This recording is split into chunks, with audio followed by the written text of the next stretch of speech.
Hello everyone, welcome to career information. तो ARIES जो Aryabhatta research institute of observation science जो नैनीताल और देवास्थल ये दो लोकेशन पे आता है, तो इसमें रिक्रूटमेंट निकला है। ये जो रिक्रूटमेंट है ये है टेक्निकल और एडमिनिस्ट्रेटिव पोस्ट के लिए।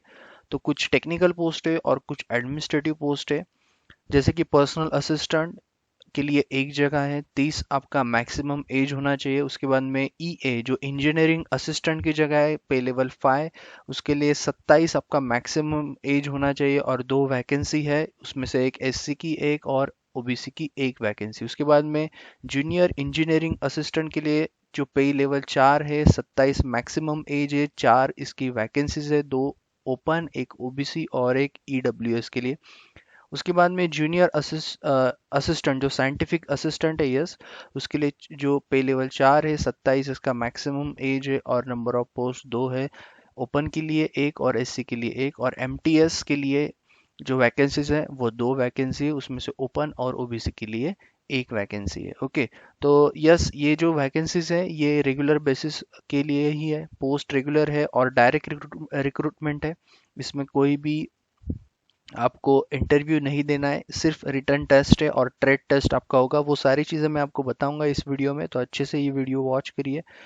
उसके बाद में इसका जो अगर एजुकेशनल क्वालिफिकेशन की बात करें पर्सनल असिस्टेंट का, तो है बैचलर डिग्री, और आपका शॉर्ट हैंड जो एट 80 WPM मतलब वर्ड्स पर मिनट इन इंग्लिश होना चाहिए स्पीड, या फिर यस 35 और इन इंग्लिश। ओके, और ये इसका एलिजिबिलिटी क्राइटेरिया है। उसके बाद में इंजीनियरिंग असिस्टेंट के लिए ईए के लिए आपका 3 साल का डिप्लोमा होना चाहिए, वेदर इट इज़ इलेक्ट्रॉनिक्स और कंप्यूटर साइंस, और 3 साल का एक्सपीरियंस होना चाहिए। उसके बाद में जूनियर इंजीनियरिंग असिस्टेंट का जो है वो आईटीआई लेवल का पोस्ट है, तो आईटीआई सर्टिफिकेट आपका इलेक्ट्रिकल या फिर इलेक्ट्रॉनिक्स में चाहिए और 2 साल का एक्सपीरियंस चाहिए post qualification. Junior scientific assistant के लिए बीएससी विथ फिजिक्स या फिर आपका mathematics as a compulsory subject चाहिए, 2 साल का एक्सपीरियंस उसके बाद होना चाहिए लेबोरेटरी या फिर इंस्टीट्यूट वर्क में। एमटीएस का जो है वो है 12th क्लास आपका पास, 35 वर्ड्स पर मिनट इन इंग्लिश या फिर 30 वर्ड्स पर मिनट इन हिंदी, ये आपका एलिजिबिलिटी क्राइटेरिया है।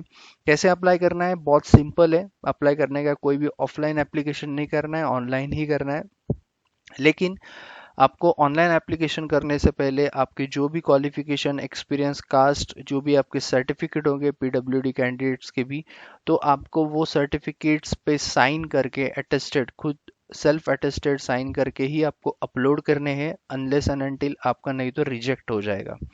आपको एप्लीकेशन करना है 24 सितंबर से पहले। ओके, और कैसे एप्लीकेशन करना है? अप्लाई नाउ का लिंक यहाँ पे दिया है, मैंने डिस्क्रिप्शन में ऑलरेडी प्रोवाइड कर दिया है, तो आपको जाके सिर्फ क्लिक करके अप्लाई नाउ पे करना है क्लिक। लेकिन उससे पहले सारे आपके डॉक्यूमेंट्स आपको रेडी रखने, सेल्फ अटेस्टेड, नहीं तो आपका रिजेक्ट हो सकता है।